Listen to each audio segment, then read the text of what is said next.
페이지 196쪽 이쪽 있는데, 자 A 합집합 B의 원소의 개수 이런 뜻이잖아, 그지? 이제부터 우리가 저런 걸 이제 구해볼 거거든. 그냥 A의 원소의 개수가 아니라 이제부터 합집합의 원소의 개수, 그리고 교집합의 원소의 개수, 그리고 세 집합 이상의 원소의 개수까지 한번 배워볼 건데, 우리가 벤 다이어그램으로 해석하는 편이 가장 좋아, 항상.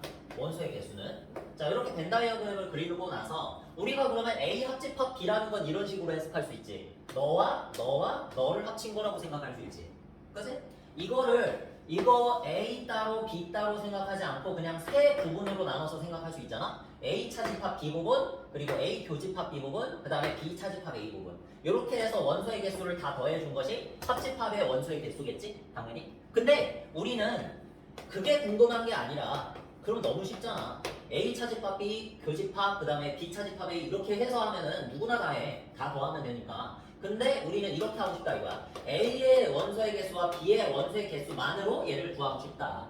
그러니까 그 방법이 뭐겠어? 자, 생각을 해봐. A의 원소의 개수랑 B의 원소의 개수면은 이 부분하고 이 부분을 합친 거잖아. 이 두 개의 부분을 합친다고 해서 합집합이 되겠나? 생각해봐. 그냥 A하고 B를 원소의 개수로 합치면은 합집합의 원소의 개수가 될까? 그러면 우리 이거 안 했지. 그지? 우리가 이제 구해줄 부분은, 자, 봐봐. A의 원소의 개수가 어느 부분을 말하는 거야, 여기서? 그림에서. 요거하고 요걸 말하는 거지. 맞아? 그 다음에 B의 원소의 개수는 어느 부분을 말하는 겁니까? 요 부분하고 요 부분을 말하는 거겠지. 맞아? 그러면 지금 내가 더한 이 두 대상은 어디를 말하는 거야? 너 한 번 더. 카운팅이 두 번이 됐지. 이해됐어? 요 가운데 쪽이 누구야? 교집합이지? 이 교집합 부분이 한 번 더 카운팅 됐으니까 나는 한 번씩만 카운팅을 해야 합집합을 구할 수 있으니 요 뒤에 쪽에다가 뭘 해주자? A 교집합 B를 원소의 개수 한 번 빼주자 이거야. 이해됐어? 너무 쉽지 이거는. 이해하기가 너무 쉽지. 내가 세고 싶은 부분은 너 세 개이기 때문에 내가 방금 전에 카운팅한 건 이거 그 다음에 이거 요 과정에서 얘가 두 번 카운팅 되니까 얘를 한 번 빼주자 이런 얘기야. 알겠지? 그래서 하나씩 더해주고 두 개를 빼자. 이런 말. 자, 근데 이거를 확대 해석하면 이제 세 개짜리가 돼. 이 세 개짜리부터가 중요해. 세 개짜리. 이렇게. 이제 뒤에 가면 이거에 대한 활용 문제도 존재한다. 활용 문제. 일상생활 활용. 자, 그래서 A, B, C 세 개의 집합이 이렇게 삼색 모양으로 돼 있을 때 여기에서 A 합집합, B 합집합, C. 자, 요걸 이제 구하라 그래 문제에서. 미치겠지. 합집합인데 지금 아까 전에는 그냥 두 개였을 때는 몇 부분? 세 부분만 더하면 되는데 이제는 몇 부분? 하나, 둘, 셋, 넷, 다섯, 여섯, 일곱 개. 이걸 다 더해야 돼. 그치? 아예 이렇게 하겠어? 아니잖아. 우리의 목적은 뭐야? 어디까지나? 하나씩 다 더한 걸 이용해서 나타내고 싶은 거야. 그러니까 여기에서 하나씩 다 더하면 뭐? A 더하기 B 더하기 C. 이 다음을 한번 생각해보고 싶은 거라고. 알겠지? 문제에서. 그래서 A의 집합 원소의 개수와 B의 집합 원소의 개수와 여기 C의 집합의 원소의 개수를 일단은 다 더해봤어. 일단 다 더해봤어. 그러면 여기에서 또 생각을 해봐. A 집합 원소의 개수는 어딜 말해? 얘랑 얘를 말해. 너무 복잡하게 생각하지 말고 두 개씩만 생각해봐. 두 개씩. 이렇게 해. A랑 B를 더했다만 생각을 해봐. 그러면 겹치는 부분 어디 생겨? 지금 요 부분 겹치지. 네? A랑 B만 생각해봐. 그럼 요 부분이 겹치잖아. 맞지? 그러니까 여기까지만 하면 뭐만 겹친다? 얘네 둘만 겹쳐. 그 두 번 카운팅 된 거야, 얘네 둘이. 그치? 여기도 두 번 카운팅, 여기도 두 번 카운팅. 됐지? 자, 그 다음에 그 C를 더 카운팅 했잖아, 지금. B, C를 생각을 해보면, 어디야? 요 부분이지. 요 부분이 두 번 카운팅 된 거지. 또 두 번 카운팅 된 거지, 여기가. 그 다음에 또 A랑 C를 또 생각해봐. A랑 C를 생각해보면 두 개씩 생각하면 여기가 또 두 번 카운팅 된 거야. 맞지? 지금 삼색이 모였어. 파란색, 빨간색, 노란색이 모였어. 지금 이 색깔만 하나씩만 칠해진 곳은 지금 두 번 카운팅 된 거잖아. 근데 두 번 카운팅하면 돼, 안 돼? 안 되지. 그러니까 나는 한 번 카운팅만 한 걸 구하고 싶으니까 여기에서 뭘 빼자? 두 개를 뺀다. 누구? A 교집합 B.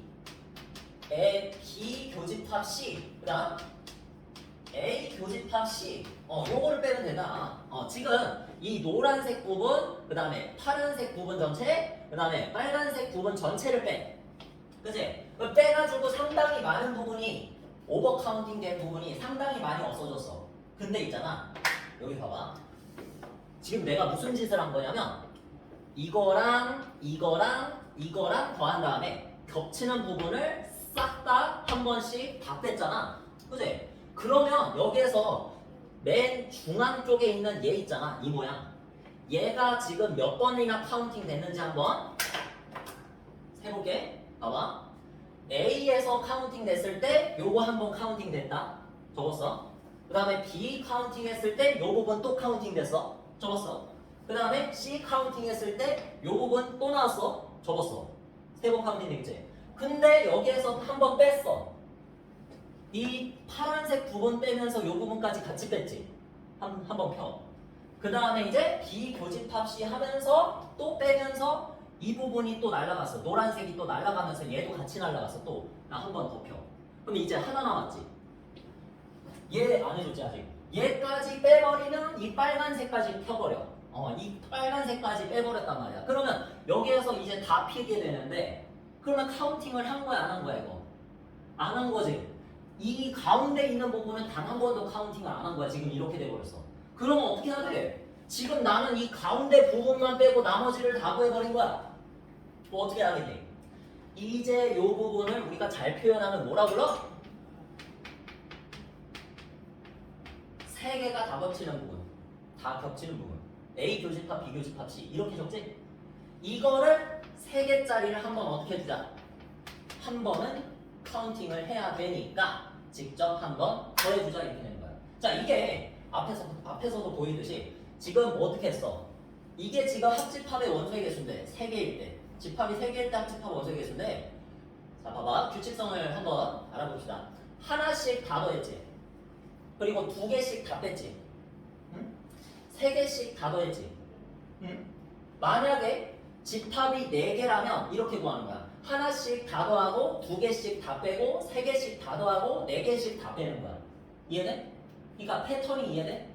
됐지? 만약에 집합이 5개면 어떻게 한다? 하나씩 다 더하고 2개씩 다 빼고 3개씩 다 더하고 4개씩 다 빼고 5개씩 다 더하면 되는 거야. 그런 일은 없지만 여러분 무서워하지 마. 잘해봤자 여러분 단계에서 3개까지밖에 안 나와. 알겠니? 그래서 이 2개짜리도 봐봐. 지금 이제 이 패턴을 그대로 익혀봐. 하나씩 다 더하고 이거는 너무 단순하잖아. 2개씩 다 뺐지.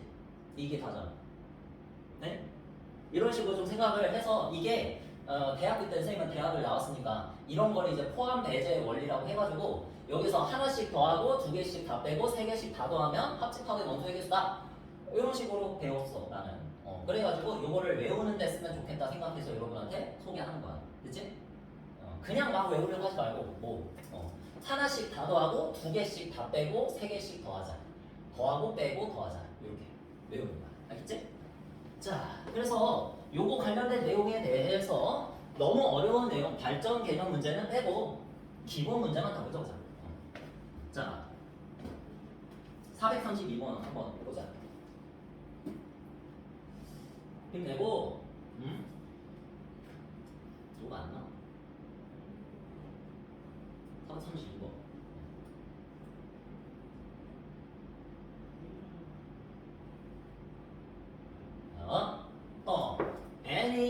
A가 A 원소의 개수가 8, B의 원소의 개수가 6개, A 교집합 B의 원소의 개수가 2개일 때 A 합집합 B의 원소의 개수를 구해라. 그런 문제지. 자, 적어볼게. A 합집합 B의 원소의 개수. 자, 여기서 A의 원소의 개수가 8개래. 자, 그래서 8부터 하나씩 해서 다 더하라 그랬지. 그래서 하나씩 적혀져 있는 거를 다 더하시면 8 더하기 6이다 일단 이렇게 적을 수가 있지. 그 다음에 이제 2개씩 뭐해라? 다 빼라. 근데 2개짜리가 그냥 A 교집합 B 하나밖에 없으니까 그냥 2를 뺀다 이렇게 생각하면 되는 거야. 어디까지나 포함 배제 원리로 생각을 해주면 된다. 자, 그래서 12 했지? 자, 그 다음에 우리 반대로 이제 합집합의 개수를 알려줬을 때 교집합의 원소의 개수를 구하라는 건데 문제 없지? 이 정도는 여러분 할 수 있다고 생각해 나는. 자, A 합집합 B의 원소의 개수는 문제에서 10이라고 알려줬는데 내가 그걸 공식으로 생각하면 한 개씩 더하고 두 개씩 뺀 거잖아. 근데 두 개씩 빼는 거, 그 교집합의 원소의 개수를 안 알려줬으니까 이걸 x라고 두면은 1차 방정식이 완성이 된다. 이거를 그냥 푸시면 된다. 자, 그래서 점점점 x는 얼마? 4 이렇게 생각하면 되겠지? 자, 그 다음에 이제 하나씩, 그 다음에 두 개씩, 그 다음에 합집합까지 다 나와 있을 때 반대로 하나의 개수를 구해라. B의 집합의 원소의 개수를 구하라는 뜻. 자, 그래서 B 집합의 원소의 개수를 X라고 둬. 일단은 X라고 봐. 자, 그 다음에 이제 합집합 원소의 개수가 얼마? 11이다. 자, 이렇게 나와 있으니까 또 공식대로 생각하면 하나씩 다 더하는데 A의 원소의 개수가 5개, B의 원소의 개수가 X라고 했으니까 여기에서 2개짜리 1을 빼주면은 계산이 되겠지 또. 그냥 끝까지. 여러분들은 지금 기본 개념이니까 막 그냥 원래는 교집합 A 교집합 B의 원소의 개수는 합집합 원소의 개수에서 A 더하기 하나씩 다 더한 거에서 A 합집합 B의 원소의 개수를 뺀 건데 그런 어려운 공식 같은 거 머릿속에 넣지 말고 있잖아. 나중에 이제 내신 공부할 때 그렇게 하시고 지금은 일단 이 단순 계산 공식만 좀 외워서 써먹기만 하면 돼. 알겠지? 문제 없어. 자, 그래서 X는 4 넘어가면은 X는 7. 자, 이렇게 구해주면 되는 거야. 최대한 우리 부담 없게 가자고. 이렇게. 이미 이 개념 새로 배우는 것 자체가 부담이 되겠지만 이 부담이 있어야 실력이 발전이 되니까. 자, 그러면 이제 뭐야? 3개짜리 나왔지? 이런 식으로 3개짜리 읽어보자. 하나짜리가 10, 12, 15일 때 2개짜리가 7, 4, 5 다 줬지. 2개짜리를 다 줬지. 그제? 그 다음에 3개짜리가 3, 3개짜리 교집합이 3 이렇게 알려줬어. 그랬을 때 합집합 한번 구해봐라. 너무 쉽지? 한번 공식 써보면 돼. 하나짜리를 다 더하고 2개짜리를 다 빼고 3개짜리를 한 번 더 해라 라고 했지. 그래서 10 더하기 12 15 빼기 7 빼기 4 빼기 5 한 다음에 더하기 3개짜리 3 이렇게 한 번씩만 해주면 돼. 알겠지? 이렇게 계산이지. 자, 그래서 22, 37, 30, 26, 21, 24 됐어. 24개. 두 가지만 딱 기억을 해주면 된다. 합집합. 자, 그래서 그 다음 이런 식으로 문제 내기도 해. A 차집합 B의 원소의 개수를 구해라. 우리는 지금 어디?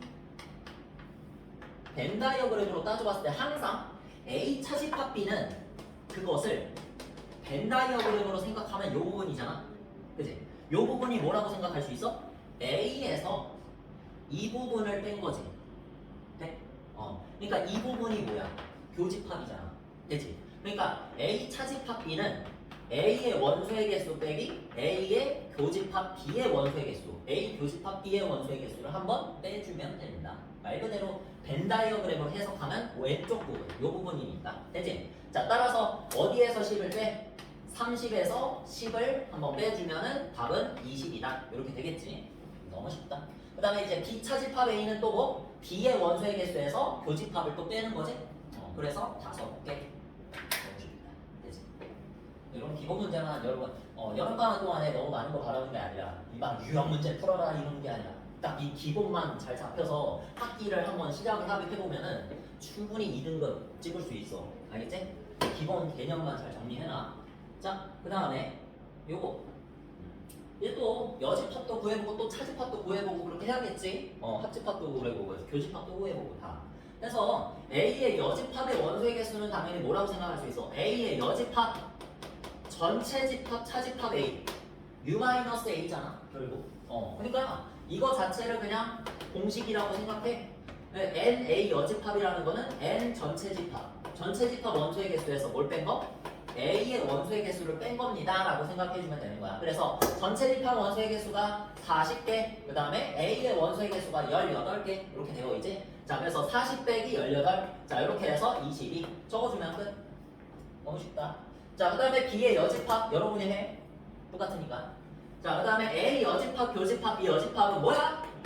여러분들이 이거를 보자마자 뭘 떠올려야 돼? 무슨 법칙? 그렇지. 졸면서도 아주 좋아. 민수. 집중은 하고 있구나. 자, A 합집합 B 여집합. 이렇게 해서 드모르간 법칙을 역으로 쓴다. 부정 이렇게 쓴다. 그래서 A 합집합 B의 전체 여집합 이렇게 생각해주면 지금 찾으라고 하는 게 N A 합집합 B의 전체 여집합의 원소의 개수를 찾으라는 거니까 앞에서 우리 배웠잖아. 여집합이라고 하는 건 뭐? 전체 집합에서 이걸 빼준 거야. 그치? 그러니까 전체 집합에서 뭘 빼? 합집합을 빼면 돼. 그치? 그러니까 이거 전체 집합 원소의 개수 빼기 합집합 원소의 개수 끝? 요거야. 자, 그러면 문제에서 A 집합, B 집합, 합집합까지 줬네. 땡큐. 자, 그렇게 해서 40 빼기 30 이렇게 하시면 10 이렇게 여집합의 개수는 쉽게 구한다. 그치? 됐어. 자, 그 다음에 이제 이거는 뭐야? A 교집합, B의 여집합인데 이거에 대해서 드모르간 법칙 쓰면 돼, 안 돼? 안 돼. 쓰면은 고통받는 거야. 자, 그냥 이 상태로 푼다. 어떻게? A 교집합 B라는 걸 여집합 시킨 것의 원소의 개수니까 이거는 뭐야? 전체 집합에서 이 안쪽에 들어있는 교집합 녀석을 뺀 거잖아. 그치? 그럼 교집합이 나와 있어? 안 나와 있지. 그러면 어떻게 해야 돼? 구해줘야지. 얘 구해줘야지. 근데 어려운 공식 쓰지 말라 그랬어. 그냥 여러분들은 합집합만 알고 있으면 돼. 지금은 합집합 시킨 게 뭐 하나짜리 다 더한 거 한 다음에 2개짜리 한 번 뺀 거 요거라 그랬지. 그냥 느껴. 요렇게 해가지고 공식 쓰면 A가 18, B가 20. 그 다음에 교집합을 몰라. 자, 그래서 X 두고, 자, 요게 바로 합집합이니까 30. 이렇게 하면 되잖아. 됐지? 어려운 공식 같은 거 쓰지 마. 그래서 X는 바로 얼마나? 8이다. 이렇게 푸시면 돼. 됐지? 그래서 여기에다가 뭐 집어넣어? 40 빼기 8. 이렇게 딱 넣어주면은 32가 바로 교집합의 여집합의 원소의 개수다. 그러면 되는 거지.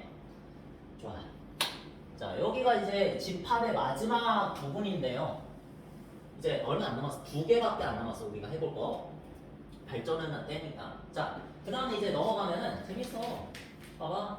여기 이제 왜 비워놓고도 할 수 있는 거야. 공식만 쓰면 여러분이. 그나마 여기 할 때가 편해. 자, 전체 집합이 또 45개 이렇게 주어졌고, 그 다음에 하나짜리 23개, B 20개 이렇게 줬지. 그 다음에 이거 뭘까?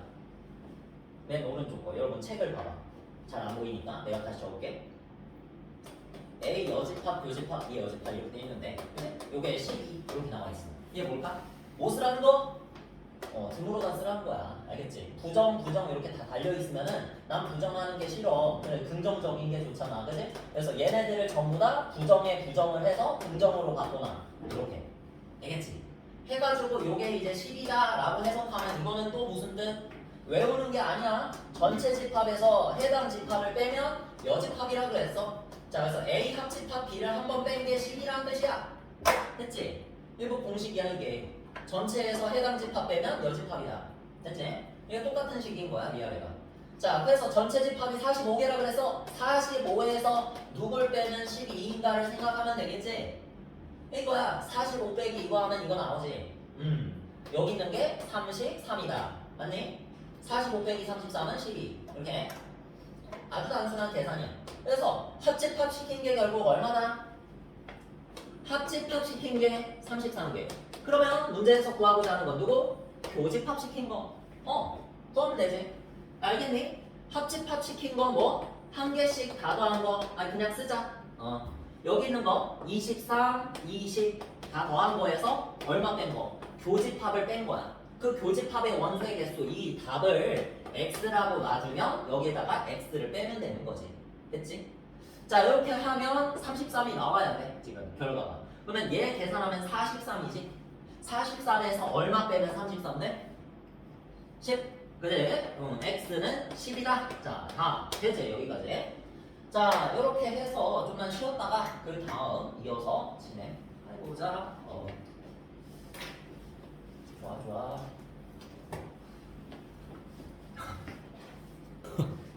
자, 시작합시다. 바로. 아, 3시간만 있으면 좋네. 자, 보자. 방금 전에 배웠던 내용을 토대로 뭐였어? 합집합의 원소의 개수. 그거야. 합집합의 원소의 개수 그런 공식들을 활용해서 실생활 문제를 풀어보자 이겁니다. 그래서 문제를 딱 읽어보면 느낌이 올 겁니다. 자, 주어진 조건을 집합으로 나타낸 뒤에 집합으로 먼저 나타내고 그 다음에 유한집합의 원소의 개수 공식을 이용한다. 끝이야. 그러니까 전체 학생이 30명이다. 대충 무슨 뉘앙스로 받아들일 수 있다. 전체 학생이라고 그랬으니까 전체 집합으로 보면 되는 거지. 이런 식으로 먼저 조건을 집합으로 나타낸 후에 그 다음에 이제 이러한 공식을 써보자 이런 얘기야. 그래서 전체 집합의 원소의 개수를 30개, 전체 집합을 학생이라고 따진다면 이렇게 나타낼 수 있는 거지. 자, 그 다음에 어느 반 학생들에게 이제 수학 문제, 영어 문제를 풀게 했더니 수학 문제를 마친 학생은 20명 이렇게 해서 토픽이 뭐야? 주제가 뭔가를 이제 마친 학생들이지. 그래서 수학 문제를 마친 학생은 20명이다. 자, 이 조건은 또 우리가 해석할 때 집합 A의 원소의 개수가 20개 이렇게 따지면 되는 거야. 너무 쉽지?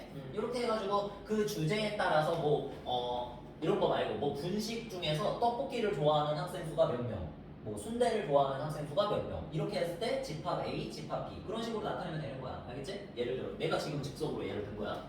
그 다음에 영어 문제를 마친 학생은 18명. 뭐야? 영어는 또 다른 주제니까 B지. 다른 조건으로 해석해서 B의 집합 원소의 개수가 18개다. 이렇게 해석해주면 되는 거야. 알겠지? 이렇게 해서 단 집합이 2가지밖에 안 나오고 그 다음 수학 문제와 영어 문제를 모두 틀린 학생, 모두 동그라미, 모두 근데 마친 학생이 아니라 뭐야? 틀린 학생이지. 그러니까 마친의 부정이다. 그치? 부정 뭐야? 컴플리멘트 맞지? 그러니까 수학 문제와 영어 문제를 모두 틀린 학생이야. 그러니까 수학 문제를 틀린 학생은 이렇게 표현하겠지. A의 여집합 맞지? 그 다음에 영어 문제를 틀린 학생은 B의 여집합 이렇게 나타내겠지. 근데 모두 틀렸대. 모두 틀렸다. 교집합 겹치는 걸 찾으면 되는 거지. A도 틀렸고 B도 틀렸고 A를 틀린 거에도 해당되고 B가 틀린 거에도 해당이 된다. 수학을 틀린 거에도 해당이 되고 영어를 틀린 거에도 해당이 된다. 그래서 교집합의 정의와 일치한다는 거. 자, 그래서 조건을 이렇게 집합으로 나타내 준 다음에 원소의 개수로 따지면 7개입니다. 이렇게 알려준 거지 문제에서. 됐지? 이렇게 일단 읽어 나가면서 얘네들을 전부 다 집합으로 바꿔놓은 다음에 그 다음 이제 마지막에 공식만 한번 써주면 되는 거야. 자, 이렇게 해서 문제에서 구하라고 하는 것은 수학만 마친 학생 수를 구하시오라고 했어. 그러면 수학만 문제를 맞추는 학생은 어떻게 집합으로 표현하면 될까? 수학만 맞춘 사람 여기 해봐. A 빼기 B 되지?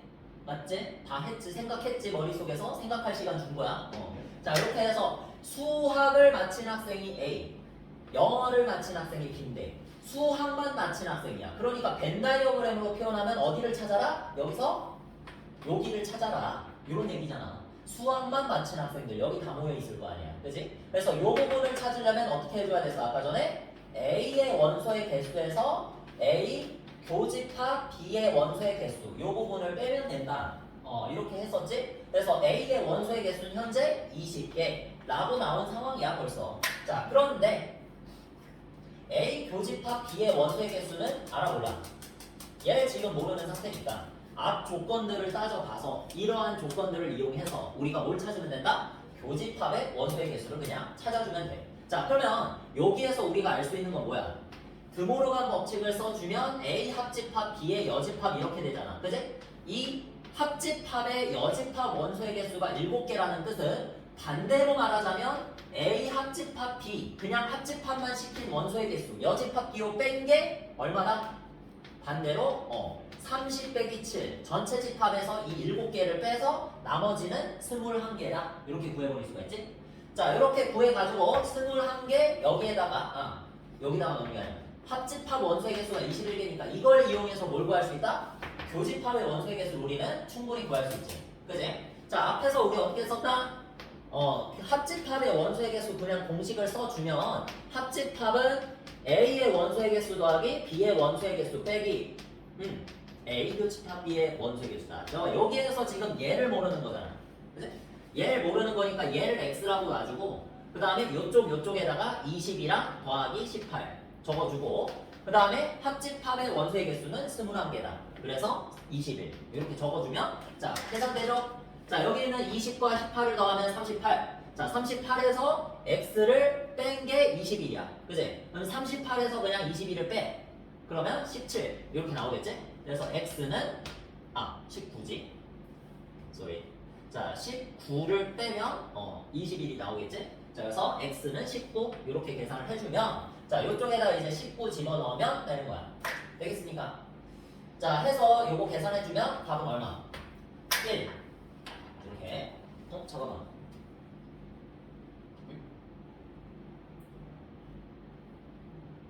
계산 잘못됐나? 계산이 잘못됐네. 처음에 17이 맞구나. 20을 넘겨서 1. 얘를 넘겼으니까 17. 네, 17이 맞다. 쏘리. 계산 잘못했네. 자, 이쪽 17. 근데 뭐야? 여기도 잘못했네. 계산 실수 진짜. 23. 여기가 23. 쏘리. 여기 38이니까 넘어가서 15가 되겠다. 그지? 여기도 15 됐어.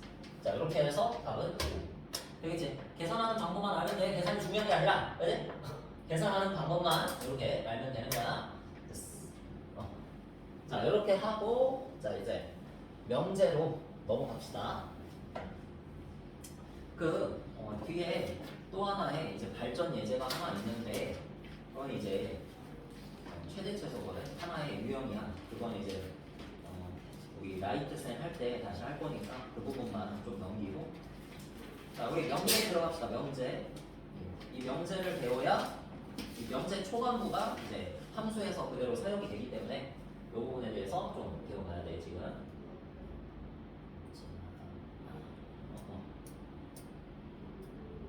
여기에서 불필요한 내용은 싹 버리고 필요한 내용만 말씀드릴게요.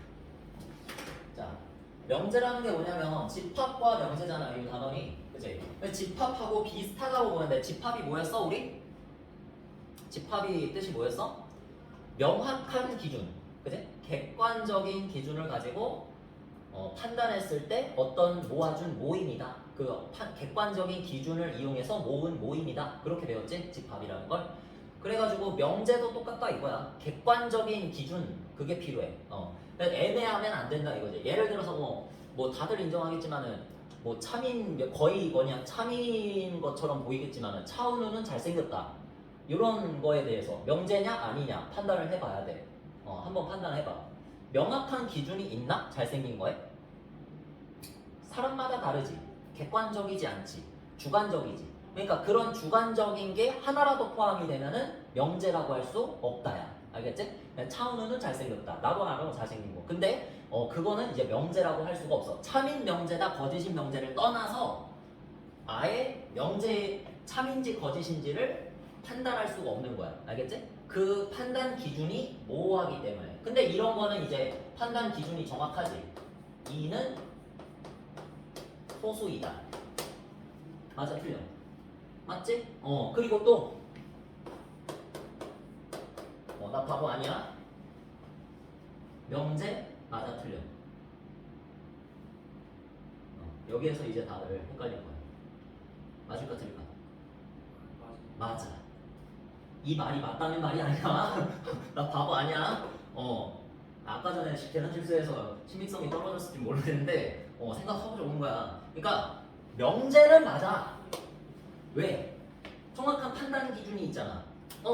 이게 틀렸다라고 생각이 되는 판단 기준이 존재해. 맞지? 2 더하기 3은 5야. 맞아. 그래서 5는 4가 아니기 때문에 이 명제는 거짓인 명제가 되는 거야.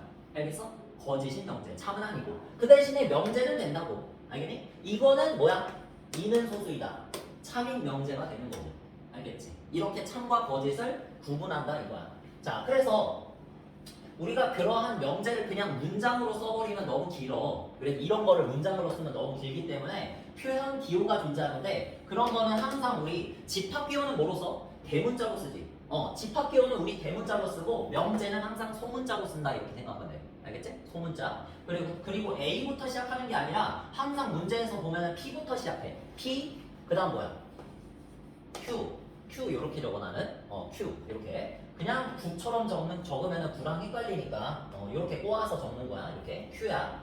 자, 그다음에 이제 R, P, Q, R까지 대부분 사용해. 알겠지? 이 이상은 거의 안 사용하고. 자, 근데 여기에서 한번 예시를 들어볼게. 자, 아까 전에 이제 여기 적혀있던 거 이는 소수이다 있지? 이런 거. 그러니까 이는 소수이다 앞에다가 땡땡 붙고 앞에다가 P라고 적어놔. 그러니까 P라는 명제라고 부르는 거야. 그냥 이는 소수이다를. 알겠지? 이렇게 쓰고 자 우리는 이제 뭐를 해볼 거냐면 얘를 부정해볼 거야. 부정이라는 게 이제 명제에서 처음으로 나오는 공식적인 단어거든. 근데 내가 앞에서부터 계속 말했지. 부정이라고 계속 말했지. 그 부정이 여기 나오는 건데 우리가 그러면 얘를 부정해서 쓰면 뭐가 될까? 머릿속으로 한번 생각해봐. 이는 소수이다를 부정해서 쓰면 어떻게 될까? 우리가 부정할 때는 이거 나중에 개념 정리 여러분 할 때 적어놔야 돼. 부정할 때는 항상 뭐만 부정하냐면 서술어만 부정합니다. 국어 시간이 돼버렸는데 서술어만 부정을 해. 서술어만 부정을 해. 이거 아마 책에 안 나와 있을 텐데 아마 있을 수도 있고 없을 수도 있는데 없어. 내가 말했어. 선생님만 알려주는 서술어만 부정한다. 그러니까 서술어가 뭐야? 뭐뭐이다. 그치? 나 아무리 국어를 못해도 뭐뭐이다 서술한다 해서 너 마지막에 뭐 좀 적힐 말이라는 걸 알 수 있지? 앞에 있는 걸 다 빼고 이 뒤에 있는 것만 뭐 해라? 부정하는 거야. 자, 그러니까 이는 소수이다 라고 해가지고 이 앞에 있는 것까지 부정해서 소수의 반대를 막 합성수 이렇게 하면 안 된다고. 알겠지? 서술어만 부정하는 거야. 이거만 부정해서 쓰면은 이렇게 써. 이는 소수가 아니다. 그치? 이다의 부정은 아니다. 그치? 너무 쉬워. 그래서 서술어만 부정해서 쓰면 부정이 되는 거야. 명제의 부정. 알겠지? 이거를 부정한 명제다. 이렇게 불러주는 것이며 여기에서 이제 기호도 따로 존재한다. 거기에서 책에 뭐라고 나와 있어? not P라고 나와 있지? 이렇게 읽기는 해. not P라고 읽는데 쓰는 거는 이렇게 적어. 물결 표시 P. 이렇게 아마 적혀 있을 거야. 그치? 그래서 물결 표시 P 이렇게 읽는 게 아니라 읽어줄 때는 not P 이렇게 읽어. not이 부정이잖아. 그치? not P 이렇게 읽으시면 돼. 그래서 not P라는 명제는 P라는 명제를 부정한 거다. 그렇게 생각하면 되고 그것은 이는 소수가 아니다. 서술어만 부정해서 쓰시면 된다는 얘기야. 알겠지? 자, 그러면 여기에서 중요한 게 진리값인데 진리값이라는 거는 그냥 선생님이 부르는 이름인데 진리값이라는 거는 참과 거짓 이런 걸 말하는 거야. 참, 거짓. 참, 거짓. 참이면 참인 진리값, 거짓이면 거짓인 진리값. 별로 중요하진 않은데 이러한 진리값이 부정이 되면 자, 얘 뭐였어? 참이야. 얘는 참이야. 그치? 이는 소수이다는 참이고요. 이는 소수가 아니다. 생각해봐. 얘만 생각해봐. 이는 소수가 아니다. 참이야 거짓이야? 거짓이 됐지. 얘 소수인걸. 자, 거짓이야. 그러니까 부정을 하면 진리값이 어떻게 된다? 바뀐다. 요렇게만 머릿속에 집어넣으면 돼. 진리값이라는 건 중요한 게 아니야.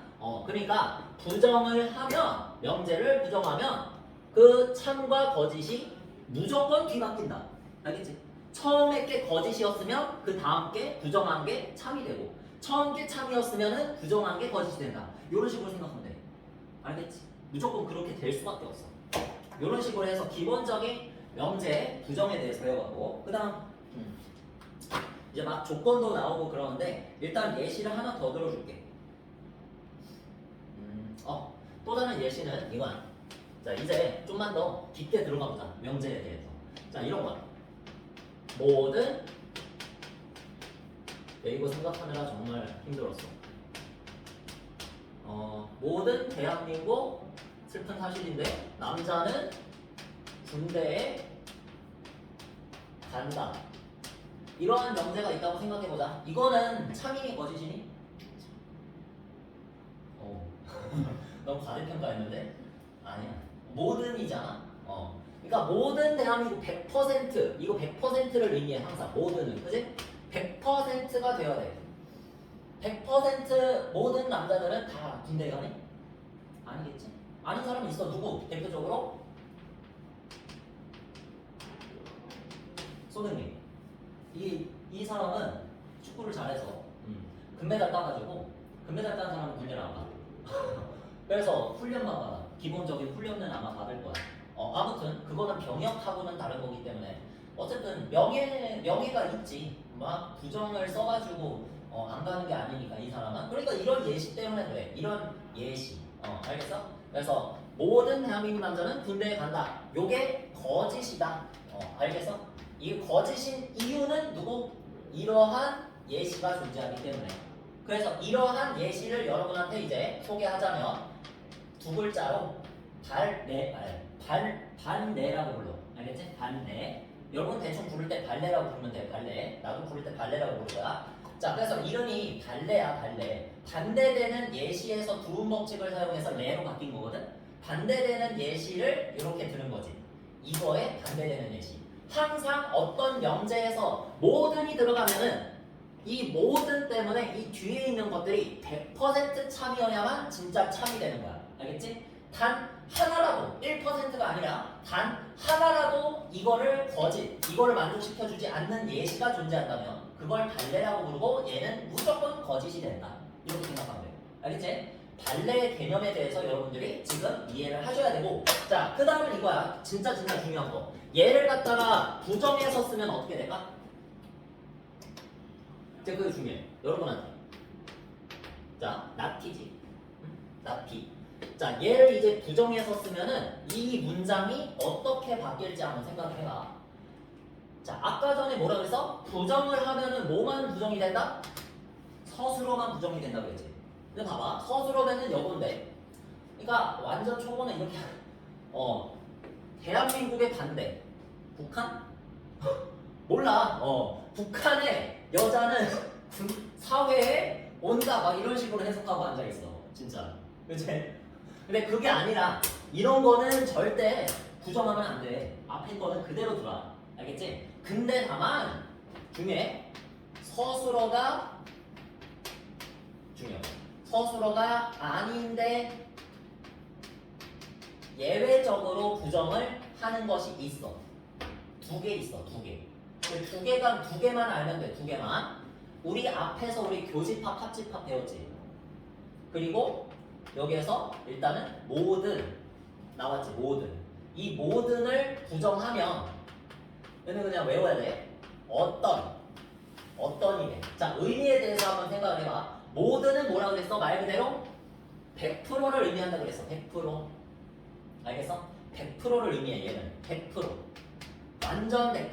응? 근데 어떤은 뭐야? 100%를 부정하면 0%가 아니야. 100%가 아니다를 의미해. 그러니까 100%가 아니라는 건 그냥 참이 되려면 존재만 하면 되거든. 100%가 아니면 되거든. 그냥 존재한다. 이 두 글자만 알아놔. 알겠지? 어떤이라는 말은 존재성을 의미한다. 이렇게. 그러니까 단 하나라도 존재하면은 어떤 머시기가 존재한다. 이렇게 말을 할 수가 있어서 나중에 이제 대학교를 수학적으로 가게 되면은 이 이름이 이그지스트거든. 존재하다. 알지? 영어.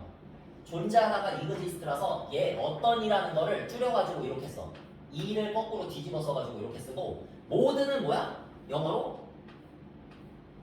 all이지. all. all에서 a를 대문자로 쓴 다음에 뒤집으면 이렇게 되지. 이렇게 써. 나중에 대학교 가면 대학교를 수학적으로 선택을 하면 이렇게 써.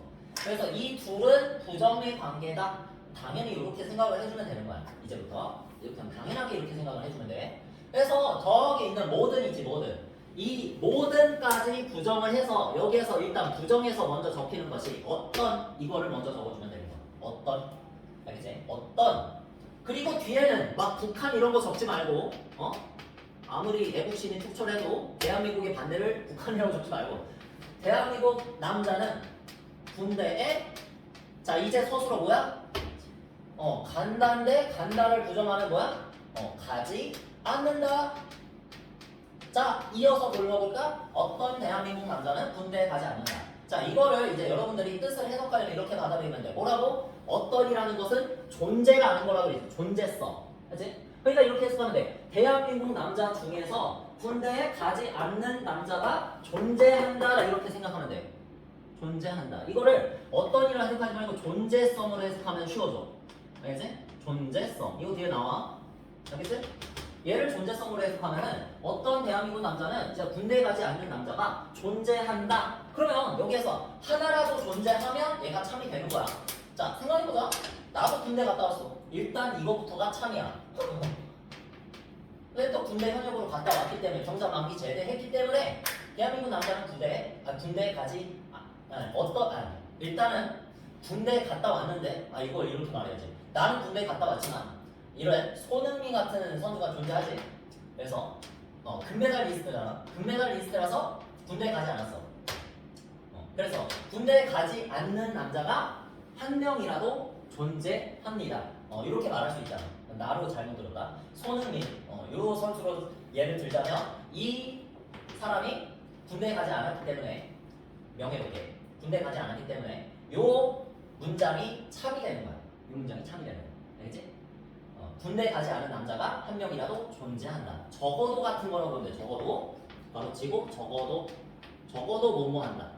적어도 적어도 한 명의 대한민국 남자는 군대에 가지 않았다. 이렇게 생각해도 되는 거야. 알겠지? 어쨌든 존재하면 한 명이라도 존재하면 참이 되는 거야. 그 개념이 바로 어떤이야. 알겠지?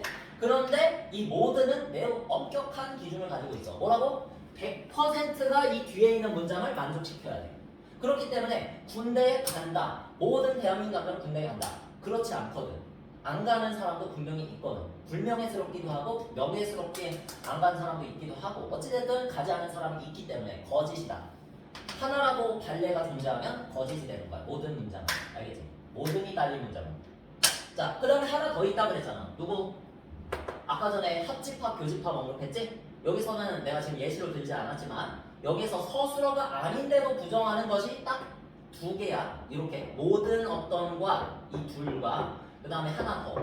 걔네들이 바로 and와 or이야. 이 두 개. 이 두 개가 서로 부정하면 되는 것들이야. 앞에 선생님이 뭐라고 그랬어? 드모르간 법칙. 드모르간 법칙. A 교집합 B. A and B. A 그리고 B 여기에다가 여집합 컴플리멘트를 씌우면은 부정하면 뭐가 된다? 부정 하면서 교집합이 뭐가 된다? 합집합이 된다. 요 합집합은 영어로 뭐라 그랬지? 올이라 그랬었지. 여기에서 이제 떡밥이 회수가 되는 거야, 여러분. 되지? 그래서 앞에서부터 선생님이 강조한 게 부정이라는 것은 여기에다가 셋 다 해주는 거고 교집합을 부정하면 합집합을 부정하면 교집합 이렇게 된다고 했었던 것이 여기에서 이 또는이 결국에는 합집합을 의미하고 and가 결국 교집합을 의미하기 때문에 여기에서 and를 부정하면 또는을 부정하면 그리고 이렇게 된다라는 얘기야. 딱 두 가지만 외우면 돼. 서술어가 아닌데도 부정하는 것은 모든과 어떤 그 다음에 그리고와 또는 이렇게 두 가지만 존재한다. 어떤 문장이 있을 때 그리고가 있으면은 또는으로 바꿔주면 된다. 뭐 이런 식으로 생각해보자. 자, 그리고랑 어떤을 언제 사용하냐?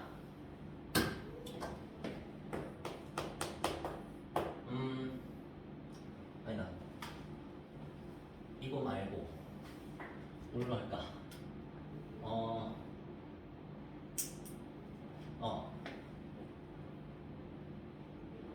그리고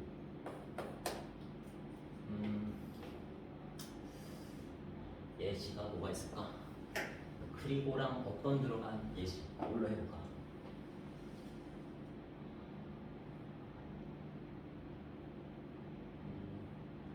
이거는 좀 나중에 보여줄게. 이거는 나중에 조건을 배우면 좀 그때 가면 이해하기 쉬울 거야.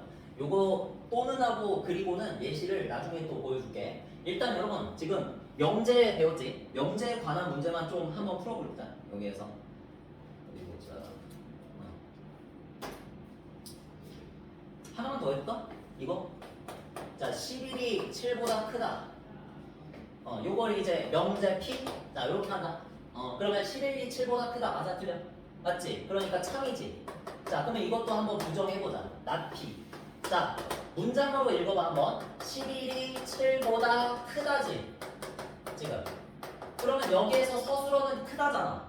그러면 얘를 부정하면 뭐가 될까? 일단 한글로 문장으로 적어보면 11이 7보다 그렇지. 크지 않다. 잘했어. 요렇게 해가지고 쓸 수 있지. 크지 않다야. 크지 않다. 작다가 아니야. 크다의 반대는 작다가 아니야. 크지 않다. 크지 않다. 자, 그리고 우리 수학 조금만 했으면, 열심히 했으면 알지? 크지 않다는 뭐야? 뭐랑 같은 뜻? 부등식에서 작거나 같다랑 같은 뜻이야.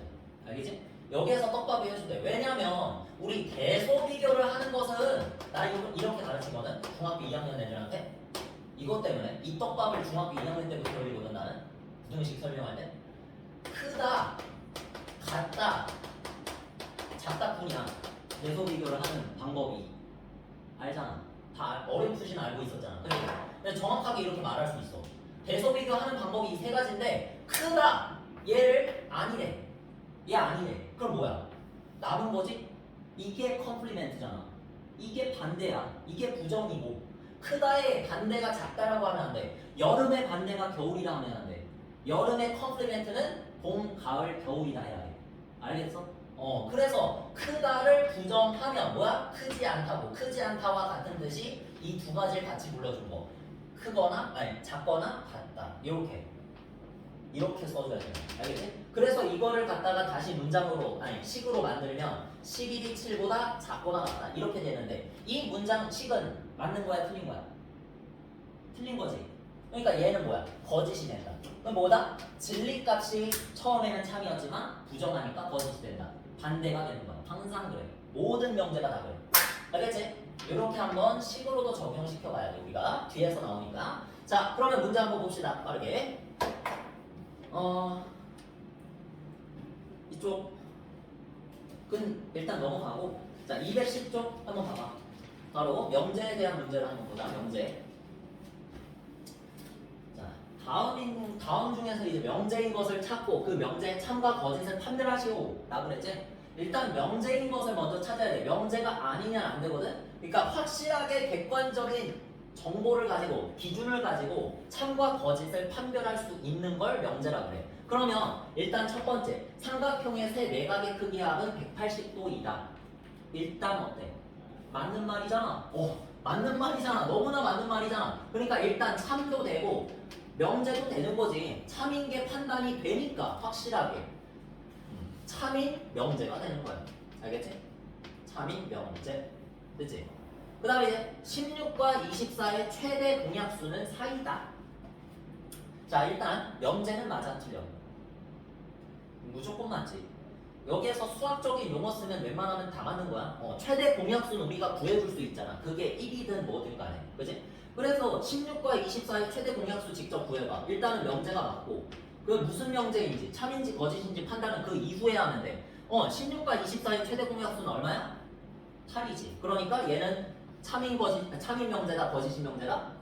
거짓인 명제다. 그렇게 여러분이 판단하시면 됩니다. 쉽지? 자, 그 다음에 이제 3번은 아직 안 배운 건데 일단 명제인지 아닌지는 여러분이 판단할 수 있어야 돼. 이게 명제일까? x제곱 빼기 4x 플러스 1이 0보다 작거나 같다. 봐봐. 우리 이거 뭐라 불러? 2차 부등식이라고 부르지? 2차 부등식이지. 이걸 풀면 뭐가 나와? 이 식을 참으로 만들어주는 해라는 게 나오지. 해. 그러니까 이 식을 참으로 만들어주는 해가 나오기 전에는 얘가 참인지 알아 몰라? 모르는 거잖아. x에다가 내가 만약에 x에다가 내가 뭘 넣었는지 모르니까 x에다 아무거나 집어넣어보자. 7? 그러면 49 빼기 7, 4, 28 플러스 1 이렇게 하면은 양수 나오지. 일단 양수 나오지. 0보다 작거나 같지 않지. 거짓이네. 이렇게 하면 거짓인데 x에다가 만약에 내가 5 집어넣을까? 3 집어넣어. 9 마이너스 12 더하기 1은 0보다 작거나 같다. 이거는 맞지? 맞는 말이지. 내가 x에다가 7을 집어넣었더니 틀린 말이 됐고 x에다가 3을 집어넣었더니 맞는 말이 됐어. 어때? 이거는 명제야 아니야? 일단 명제가 아니라는 걸 알 수 있지. 왜? 아니 명확한 기준에 따라서 정확하게 이 문장이 참이냐 거짓이냐를 판단할 수 있어야 해. 그치? 근데 이거는 뭐야? x의 값에 따라서 참이 될 수도 있고 거짓이 될 수 있지. 이런 거는 우리가 이 바로 뒤에서 이제 배울 거야 오늘. 조건이라고 불러. 명제가 아니야. 알겠지? 조건. 그러니까 이 식이 성립할 조건이 바로 해인 거고 이 식이 성립하지 않을 조건이 이 해 바깥쪽인 거고 그렇게 해석하면 돼. 그래서 요거는 일단 명제가 아니다 그렇게 판단하시면 돼요. 명제가 아니다. 이거 답에 뭐라고 적혀있어? 명제가 아니다라고 적혀있지? 근데 얘는 정확히 말하자면 이제 조건인 거야. 조건. 오늘 배울 거야. 이 바로 뒤에서. 자, 그래서 이런 거 이제 명제라고 불러주는 거고 여기서는 계속 뭐 복잡한 계산보다는 이런 식으로 진리값 계산해 주는 거를 할 거야. 알겠지? 얘가 참인지 거짓인지. 자, 그래서 이는 짝수도 아니고 소수도 아니다. 다음 명제 또는 조건의 부정을 말하시오 했는데 일단 조건은 모르겠고 여러분 아직 안 배웠으니까 명제는 알잖아. 그래서 1번이 명제잖아. 이는 짝수도 아니고 소수도 아니다. 일단은 맞는 말이니 틀린 말이니? 틀린 말이잖아. 이는 짝수고요. 소수도 맞아. 그치? 이는 짝수면서 소수야. 그래서 이거를 뭐라 그랬어? 부정하라 그랬지. 부정. 그치? 부정. 그래서 이는 뭐라고 적는데? 짝수 아니고. 여기에서 예시 나왔다. 좋아. 아니고에서 이 아니고가 무슨 뜻이야? and지. 맞아? and 부정하면 뭐가 된다고 그래서? 또는이 된다고 그랬잖아. 그렇게 생각하면 되는 거야. 애초에 그렇게. 아니고를 부정하면 일단은 이는 짝수이거나 이렇게 적지 우리가 또는을 이거나 그 다음 문장은 또 부정해서 적는데 소수도 아니다를 부정하면은 소수이다 이렇게 적으면 되는 거야. 서술어만 부정해서 여기만 조심하면 되는 거야. 빨간색 and를 부정하면 or를 이런 식으로 적잖아. 뭐뭐 또는 뭐뭐 이거나 이렇게 적지. 이런 식으로 문장제로 적어주면 되는 거야. 이게 부정한 명제다. 이 문장을 부정한 명제. 됐지? 이제 한번 판단해봐. 진리값도 한번 판단해봐. 이는 짝수이거나 소수이다. 그러니까 수학에서는 이 또는이란 뜻이 뭐라 그랬어? 짜장면 또는 짬뽕. 우리 일상생활에서는 짜장면이나 짬뽕 먹으라고 할 때는 둘 중에 하나만 고르잖아. 그치? 근데 수학에선 달라. 훨씬 후하다. 짜장면도 주고 짬뽕도 주는 거야. 다 주는 거야. 짜장면만 먹어도 되고 짬뽕도 먹어도 되고 둘 다 먹어도 돼. 이게 바로 수학에서의 또는의 정의야. 알겠지? 이렇게 이해하면 돼. 이는 짝수이거나 소수이다. 그래서 얘는 맞는 말이야. 둘 중에 하나만 만족하면 맞는 말이 되기 때문에. 근데 둘 다 만족하지? 오케이. 짜장면도 먹고 짬뽕도 먹어. 이렇게 되는 거야. 됐지? 그래서 얘는 참인데 얘는 아까 전에 거짓이라 그랬지? 몇 번이나 말한다. 부정하면 뭐가 된다? 진리값이 반대가 된다. 알겠지? 내가 만약에 부정을 했는데 참이야. 그럼 원래 게 거짓이 된다. 이렇게 참과 거짓을 판단해 주는데도 도움이 돼. 됐지? 그 다음 건이 이제 2번은 아직 안 배운 거. 저게 또 조건이란 말이야. x의 값에 뭐가 들어가느냐에 따라서 참과 거짓이 바뀌는 거. x가 만약에 1이면은 거짓, x가 만약에 6이면은 참. 그렇게 되는 거야. 알겠지? 이런 걸 이제 조건이라 하는데 바로 할 거야. 바로 할 거야. 자, 이제 다시 힘들지? 아이고. 자, 이제 또 한 5분 지나면 쉬는 시간이야. 열심히 하자. 근데 질질집합도 못하나? 응? 큰일 났네. 자, 조건이라는 게 뭐냐? 명제와 조건이 있어. 요 소단어 파트 이름이 명제와 조건이잖아. 그래서 조건이라는 건 말 그대로 아까 전에 말한 것처럼 미지수가 딸려 들어가. 미지수의 값에 따라서. 그러니까 방정식 같은 거라고 보면 돼. 방정식. 여러분 등식 처음 배웠을 때 방정식 들어갔잖아. 그 방정식이라는 거의 정의가 뭐였는지 알아? x 값에 따라서, 변수 값에 따라서, 미지수 값에 따라서 참이냐 거짓이냐가 갈리는 등식. 그렇게 배웠어. 방정식을. 알겠어? x 값에 따라서 참 거짓이 갈리는 등식. 그렇게 배웠어. 그거랑 똑같은 거라고 보면 돼. 조건이. 알겠지? 미지수의 값에 따라 참 거짓이 판별되는 문장이나 식도 포함. 이런 거를 그냥 조건이라고 생각하면 돼. 쉽게 말해서 그냥 방정식이야. 또 부등식이야. 그런 걸로 생각하면 돼. 아까 전에 x는 2보다 크거나 같고 8보다 작거나 같다 했나? 이렇게 생겼잖아. 그러니까 이런 것도 x 안에 6이 들어가면 참이잖아. 미지수의 값에 따라서, 그지? x에 6이 들어가면 참이야. 근데 x가 막 11이 나와. 그러면 참이야, 거짓이야? 거짓이겠지? 그러니까 이거는 x 값에 따라서 참과 거짓이 달리 판단이 되는, 판별이 되는 조건이란 얘기야. 알겠지? 그리고 예시를 한번 들어보면은, 자, 잘 들어야 돼. 이런 것도 조건이다. 그리고 조건은 명제하고 똑같은 기호를 써. 알겠지? 헷갈릴 일은 없어. 대신에 똑같은 기호를 쓰기 때문에 명제하고 똑같은 기호 P를 쓴다. PQR 똑같이 써. 그래서 X는 이렇게 생긴 것도 조건이야.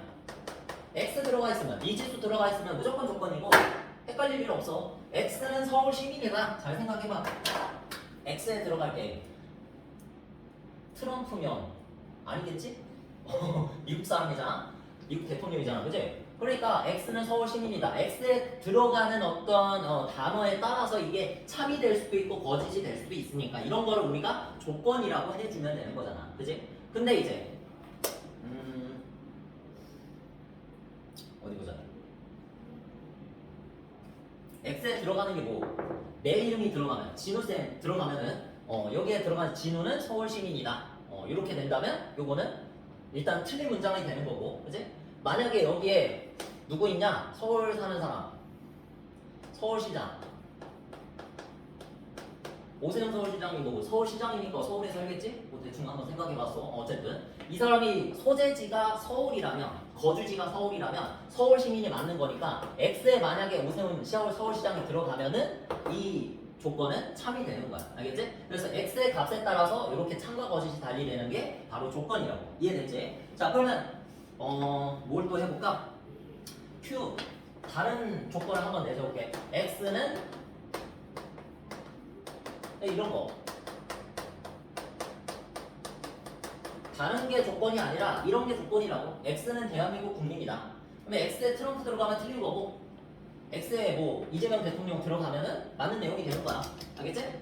자, 그런데 내가 이거를 이어서 적은 이유가 뭐냐면 이게 다 떡갈비인데 P하고 Q를 이제부터 합쳐가지고 명제로 표현한다. 명제로. 이렇게 생겼어. 그래서 이거를 우리가 해석하면 P 2면 Q이다. 이런 말을 써. 알겠지? P 2면 Q이다. 이렇게 쓰면은 얘를 갖다 이렇게 써주면 돼. X는 서울 시민이다. 그리고 X는 대한민국 국민이다. 이거를 지금 2면만 사이에 두고 여기에다가 쓰면 되는 거야. 자, 어떻게? X는 서울 시민 2면, 그지? X는 대한민국 국민이다. 이렇게 쓰면 P면 Q이다라는 새로운 명제가 탄생해. 명제. 이게 아주 중요해. 알겠지? 요거. 자, P면 Q이다라는 명제야, 명제. 그럼 명제는 뭐야? 정확하게 참과 거짓을 판별할 수 있는 하나의 문장이잖아. 그치? 그래서 하나의 문장으로 적었는데 여기에서 이제 여러분들이 X를 빼고 적어도 돼. 딱히. X는 이제 중요치 않아. 이렇게 쓰면 P면 Q이다라고 적으면 그냥 서울 시민이면 뭐야? 대한민국 국민이다. 이렇게 적으면 돼. 이게 하나의 명제가 돼. 알겠지? 자, 이제 한번 판단해보자. 명제라는 거는 참과 거짓을 판별할 수 있는 거라 그랬어. 그래서 이거 한번 판단해봐. 서울 시민이면 대한민국 국민이다. 맞아, 틀려? 봐봐. 대한민국. 지리를 못해서. 이거 대한민국. 나만. 쏘리. 그래서 이 안에 중앙 쪽에 지금 서울이 있지. 중부지방에. 그래? 이렇게 대한민국 안에 서울이 들어있기 때문에 당연히 서울 시민 여기 있을 거 아니야. 서울 시민은 대한민국 국민이다. 맞아, 틀려? 맞지? 됐어? 그러니까 이거를 집합 같은 걸로 보면 돼. 이제부터 집합. 대한민국 안에 누가 포함이 돼? 서울이 포함이 되기 때문에 서울 안에 들어있는 원소라면 대한민국 안에도 들어있는 원소가 된다. 즉 서울 시민이면 대한민국 국민이다를 이면을 사이에 두고 집합으로 해석하면 얘가 지금 P고 그 다음에 얘가 지금 Q지. Q. 그러니까 조건 P, 조건 Q지. 요거를 이제 집합으로 해석하면 이거야. 서울 시민을 전부 다 모아놓은 집합을 P, 라지 P라고 하고 대한민국 국민을 전부 다 모아놓은 집합을 라지 Q라고 하면 이러한 포함 관계가 성립한다. 알겠지? 이렇게 예시로 한번 이해를 해보면 돼. 대한민국 안에 서울이 들어있다. 그러면 서울 시민은 요 안에 들어있고 원소라고 생각할 수 있지? 그래서 서울 집합을 P, 서울 시민들의 집합을 P라고 하고 그 다음에 대한민국 국민의 집합을 Q라고 하면 대한민국 안에 서울이 들어있기 때문에 요거를 P가 Q에 포함이 된다. 서울이 대한민국에 포함이 된다. 이렇게 해석할 수 있지. 그러니까 사이에 이면을 사이에 두면은 왼쪽에 있는 집합과 오른쪽에 있는 집합이 포함 관계를 지닌다. 왼쪽 게 작은 거, 좁은 거라고 할까? 왼쪽 게 좁은 거, 오른쪽 게 넓은 거다. 이런 식으로 좀 생각을 해주면 돼. 알겠지? 좁은 거, 넓은 거 이렇게. 자, 그래서 이걸 왜 배우느냐? 그 다음 내용 때문에 그런데 진리집합. 할 시간이 없어. 일단 이거 봐봐. 진리집합이고 다음 내용. 이거 여기. 자, 보자. 이렇게 조건이 적혀져 있어. P는 뭐야? X는 소수 2다고, 그지? 그 다음에 Q는 X제곱 마이너스 6X 플러스 8은 0. 요러한 조건이야. 그러니까 얘는 X제곱 마이너스 6X 플러스 8 뭐야? 2차 방정식이지. 이 2차 방정식을 풀면 X 빼기 2, X 빼기 4 요렇게 해가지고 X는 2 또는 X는 4. 자, 요렇게 해서 근을 구할 수 있지. 이 근이 바로 의미 자체가 뭐라고?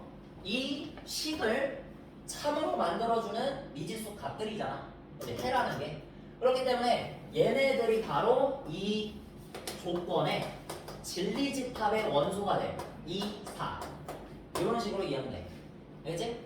자, 그 다음에 X는 소수이다라고 했는데 여기 지금 전체 집합에 1, 2, 3, 4, 5가 들어있잖아. 전체 집합의 원소들 중에서 요거 이제 라지 P야. 진리 집합의 원소를 뭐라고 쓰면 돼? 소수이다라고 했으니까 이 문장을 참으로 만들어주는 소수, 진짜 소수인 것들은 2와 3과 5지. 그래서 여기에다가 이 문장을 참으로 만들어주는 원소들을 다 집어넣으면 이게 바로 뭐다? 진리 집합이다. 이렇게 불러주는 거야. 알겠지? 아까 전에 막 진리값 이랬잖아. 참 거짓이 진리값이라고. 그래서 거기에서 참으로 만들어주는 집합을 진리집합. 아주 중요한 집합과 명제 사이를 이어주는 연결고리라고 보면 돼. 진리집합이. 그래서 P에 대한 진리집합은 2, 3, 5, Q에 대한 진리집합은 2, 4 이렇게만 있고 우리가 그러면 1번을 해석해보면 not P의 진리집합을 표현하면 not이라는 건 뭐야? 부정이라고 그랬지. 컴플리멘트. 그래? 그래서 P의 여집합, P만 빼고 나머지다. 이렇게 생각을 해주면 돼. 그래서 P의 부정의 진리집합은 여집합이다. 이렇게 생각을 해주면 돼. 자, 그래서 P의 여집합 한번 불러볼까? P가 뭐였어? 2, 3, 5였지. 따라서 전체 집합에서 요 P만 빼고 나머지 애들을 다 불러주면 돼. 누구? 1, 4. 잘했어. 이렇게 빠르게 하는데 잘했어. 시간이 없어도.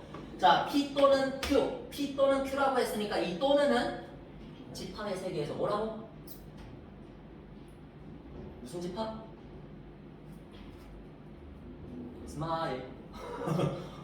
합집합. 됐지? 그래서 P 합집합 Q를 의미하는 거다. 여러분들이 앞에서 집합에서 공부했던 게 다 나오는 거야. 알겠지? 그래서 P 합집합 Q를 찾아라. 2, 3, 5와 2, 4를 합쳐라. 이런 얘기겠지. 자, 그래서 원소는 2, 3, 4, 5 이렇게 적으면 답이 되는 거야. 됐지? 별로 어려운 거 없어. 앞에서 했던 거 그대로 반복하는 거라서 P 그리고 not Q. 여러분 다 공부해놨기 때문에 P 그리고 교집합이지. 그리고 not Q는 뭐야? 교집합. 됐지? P 교집합 Q의 여집합 이거 뭐라 그랬어? 자동으로 돼야 돼. 이제 P 빼기 Q. 됐지? 그러니까 이거 찾으라는 얘기야. P 빼기 Q. 2, 3, 5 빼기 2, 4. 여기에서 겹치는 거 빼면은 누구 남아? 3, 5 남는 거지. 3, 5. 됐습니까?